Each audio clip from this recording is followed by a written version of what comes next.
Alright, and here we are in chapter 14, ready to look at some properties of light. We've talked a little bit about waves in general and how they bend, and if they go at different speeds, when they go from one medium to another, if they go slower or faster, it will cause them to bend toward or away from the normal, and they will bend at different things. So basically, as light travels in different mediums, say from glass to air, which is one of the more common ones, transparent glass to air, it's going to bend. Alright.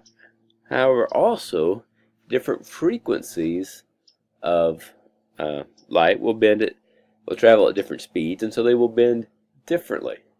Now, most of the time, they are close enough to each other that we don't see that. Occasionally, you may see an object, or like binoculars that aren't very good, and you will see like a fringe of, say, yellow or some other color around the edges, and that's because that color of light bent differently than the other. So I might have like a red fringe around it or something like that. But for the most part, it's not big enough to make a difference. However, if we were to make a very big angle and cause it to bend an awful lot, like in a prism, light coming in from an angle like this will first of all be bent almost straight across, and then we say it will come down like so. Alright, and so the main light ray, we would say light bends and comes like this, and then we'll say it bends and comes down here. But technically that's not true. Alright, the red will bend slightly less and less, so it will end up higher. And blue and the violet end will bend more and then more again when it comes out over here, and so it actually spreads it out. And so you would have red up here, you would have orange below it, you would have yellow, green, and of course blue, and then your indigo and violet. Okay, and so you would have the whole spectrum there, or a rainbow basically. And so we say we use a prism to separate a rainbow. What we're actually doing is bending the light twice in a row consecutively, a great deal, and very quickly, twice in a row, and that causes the different colors of light to bend enough differently from each other that they actually separate. Okay, and so that's what a prism would actually do. Now, in nature, the equivalent of that would be raindrops, and this is what causes us to see rainbows. Okay, when we say a rainbow in the sky, the same thing is happening, but instead of a prism, we're talking about little rain droplets. You have sunlight coming in, okay, and the sunlight comes in, and as it hits the curved surface of the raindrop, it refracts or bends, okay, and as it comes in, then the bottom part is going to hit the light bulb, the raindrop first, so it's going to go slower, and that's going to bend it down. Okay, and then it's at the back of this, some of the light will continue to pass on through and be transmitted, but some of it will also be reflected back again toward the front of the raindrop.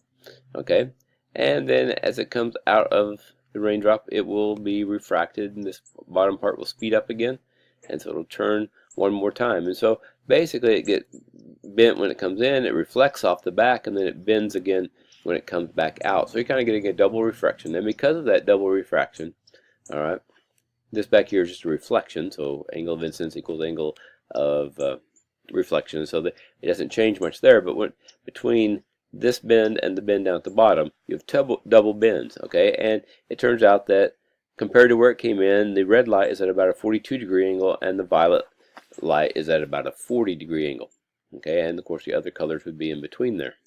Now, if you are down at the ground, first of all, the sun has to be behind you, behind your back, and it has to be fairly low in the sky. If it's too high or too low, though, it will not reflect at an angle that you can see, that will be visible to you.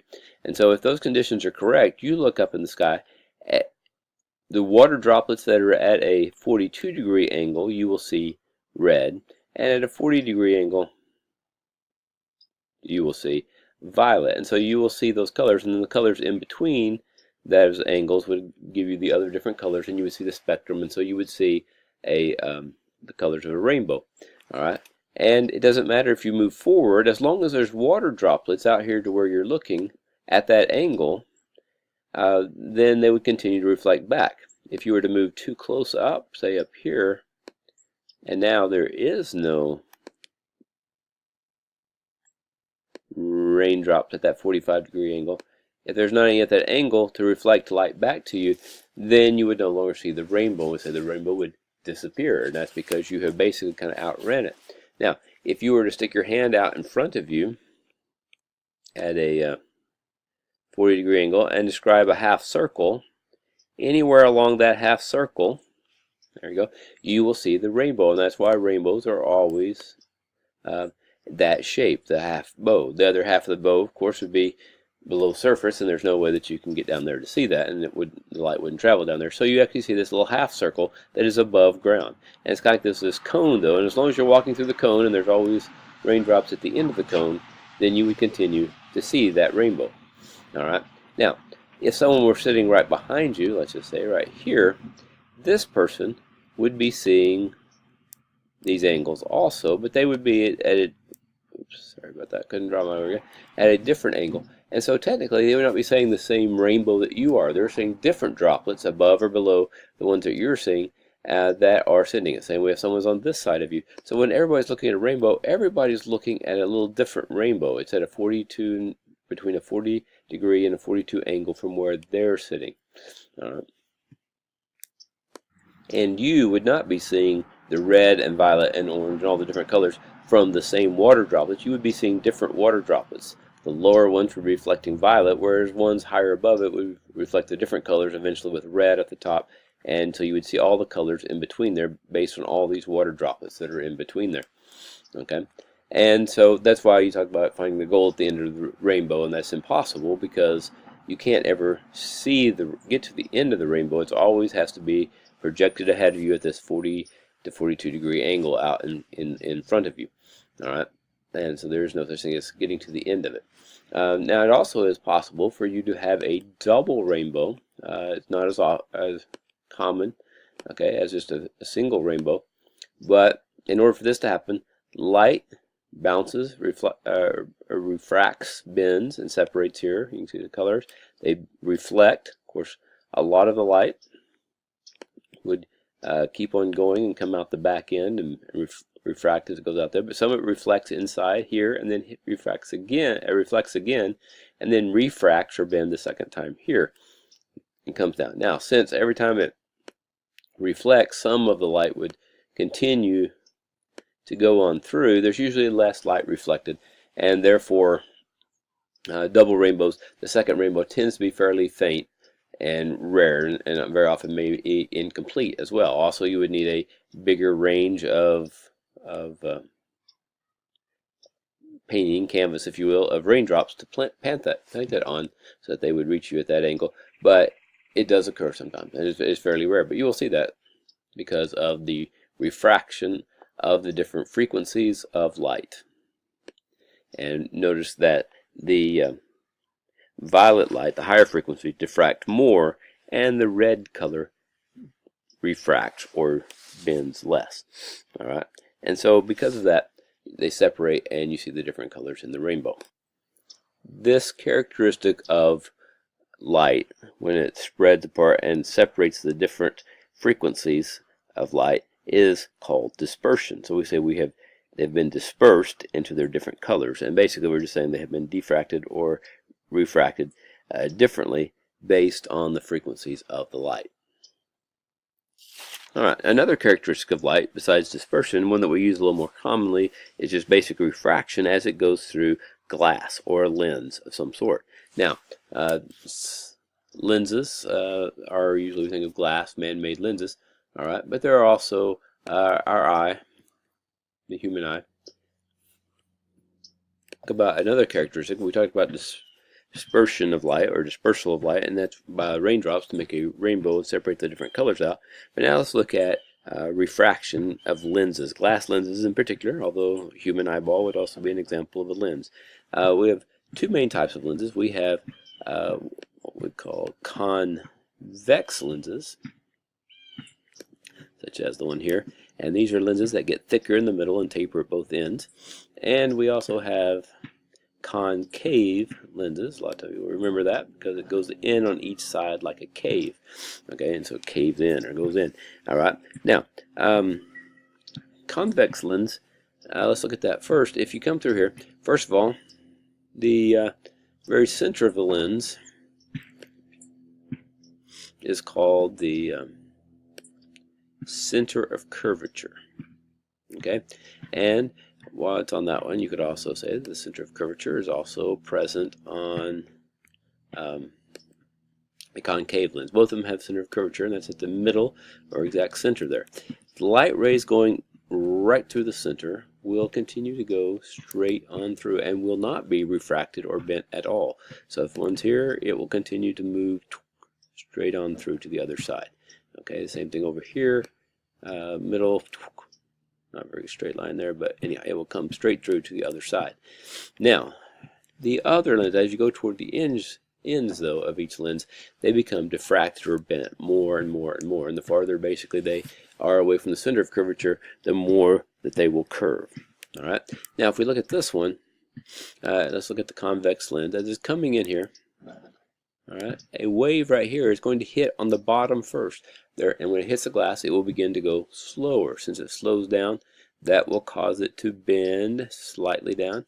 When it gets on this end, the top end will hit the air first, and it will speed up, which will cause it to bend again. Okay, and it will eventually cross that ray of light that goes through the center of curvature. Okay, on the bottom, the same thing will happen, but just kind of upside down. Now the top side of the ray of light is going to hit first. It's going to slow down, and that will cause it to slightly bend up. Now as it comes over here, the bottom is going to hit first, so it's going to speed up faster, and it will curve, and it will cross at the same point back here behind the lens. All right. Now since the convex lens causes the light rays to come together, it's also called a converging lens. It makes all the light come together and focus right here. If you used a magnifying glass to make a concentrated dot of light that burns a piece of paper or an ant, depending on what you're doing with it, that would be an example of a convex or converging lens. It brings it together at a point called the focal point. Okay, and so that would be where they come together at that dot. The length between the center of the lens, right in here, to the dot here is called the focal length. Okay, and that was different on different lenses depending how curved they are on the outside. Okay, so the more curved they are, the shorter the focal length, the flatter they are, the longer the focal length. All right, and that makes very good sense. As it's flatter and flatter, it would focus farther and farther out here because it wouldn't bend the lenses as much. As it's curved more, a really curved lens, if it came out here, it'd be really curved, and it would focus them in shorter and shorter amounts. Okay, now on a concave lens, which is over here, it's going to happen about the opposite of what we just talked about here.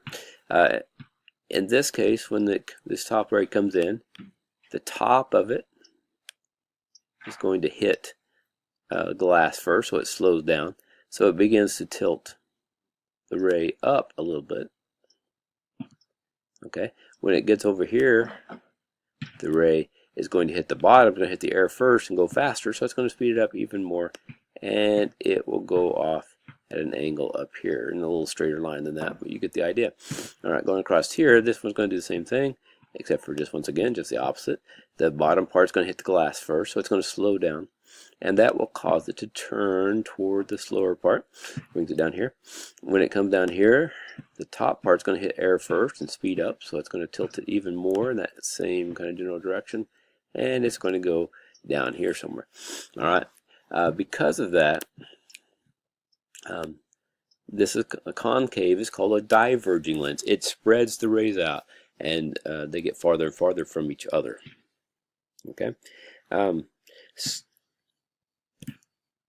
are useful for different reasons, but which is more like our eyeball? Well, if you look at our eyeball, we have this curved coating on the outside called the cornea, and it acts like a convex lens or converging lens. Also, we have an actual lens in here that also, as the light comes into the pupil, will also bend it again, and we can adjust the up and down, how tall it is, how fat it is, how thin it is, and focus it back here on the back of the eyeball on the retina, which then sends a message through our optic nerve to our brain to interpret what we've seen.